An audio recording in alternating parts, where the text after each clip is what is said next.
समस्त को आपण प्रिय YouTube channel Suresh education and information को स्वागत। आज आपन जनइबी नेशनल बैंक तरफ आसीथिबा किसी पियन पद विषय तेणु आपण मैंने वीडियो को बिना स्किप देखूँ जहाँद्वारा कि संपूर्ण विषय पाइपर। पंजाब नेशनल बैंक किसी पियन पदवी आनी जहाँकि 10th क्लास प्लस टू पढ़ी पाने आप्लाय करेंगे जहाँकि एक कौन एग्जाम ना और यह मार्क्स सिलेक्शन ले पिला माने चाकरी पाइबे। कौन पंजाब नेशनल बैंक तरफ कौन head department of circle officer Berhampur Shiv near Tata bench square Berhampur Ganjam pin 760001। Requirement of the peon in the subordinate cadre application are invited to vacancy of 7 a number of peon for different branches under the Barampur circle साकाली पदवी कहले गंजाम होची 3टी पदवी जहाँकि यूआर गोटे ST गोटे SC OBC गोटे तापर गजपति गोटे पदवी जहाँकि एसटी पिला संग्रहित अच्छे कलाहांडी गोटे पदवी जहाँकि एसटी पिला संग्रहित अच्छे से भली नयागढ़ पिला 2टी पदवी जहाँकि यूआर गोटे एससी गोटे। एलिजिबल क्राइटेरिया कहले मिनिमम एज हो 18 वर्ष मैक्सिमम एज हो 24 वर्ष with the application the relaxation age on the government rule अनुसार आप रिलैक्सेशन पाइबे जहाँकि बयस सीमा 1/1/2022 सुधा ये बयस रहा।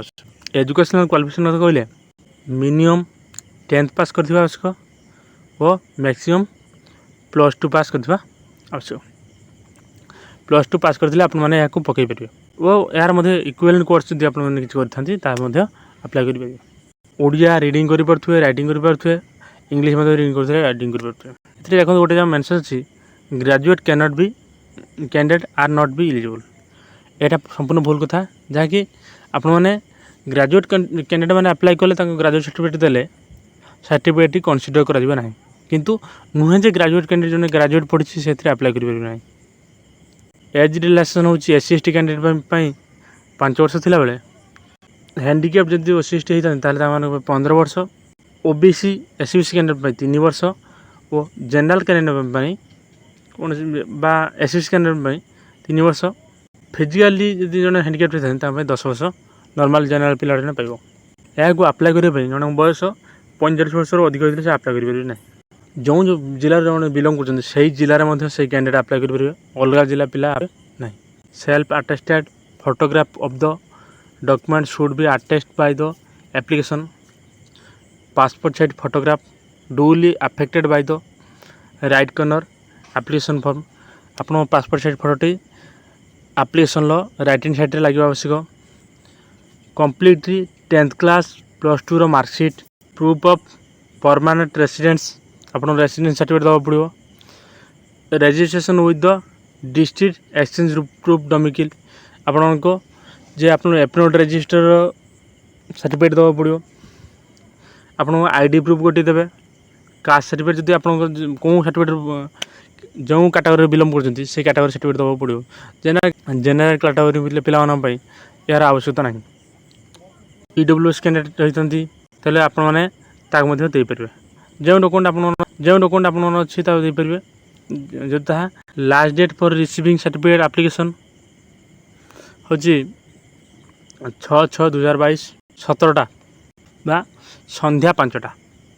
जदि कौन जन इनकम्प्लीट एप्लिकेशन दे थाए कौन भूल त्रुटियुक्त एप्लिकेशन दे थाए तार एप्लिकेशन कनसीडर करा संपूर्ण मार्क सिलेक्शन ले matric marks plus two mark को टाली करी आपको सिलेक्शन करा यही फर्मटी जब आपने यार फर्म बाहर ये फर्मटी आपने से मदर ब्रांच बा पीएनबी रो ब्रांच रे पाइपर।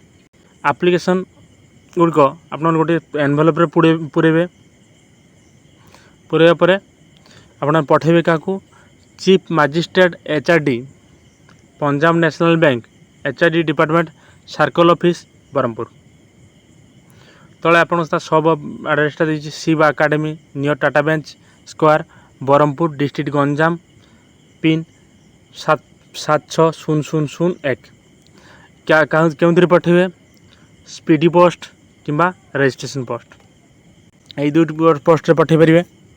ଯାହାକି ପହଞ୍ଚିବାର ଶେଷ ତାରିଖ ହେଉଛି ଆପଣଙ୍କର ହେଉଛି 6/6/2022 ସନ୍ଧ୍ୟା 5ଟା।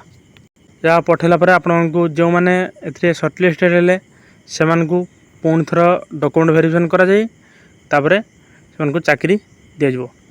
ଆଶା କରେ ଆପଣଙ୍କୁ ଭିଡ଼ିଓ ଭଲ ଲାଗିଥିବ। ଭିଡ଼ିଓ ଭଲ ଲାଗିଥିଲେ ଲାଇକ୍ କରିବେ, ସାଙ୍ଗମାନଙ୍କ ସହିତ ସେୟାର କରିବେ।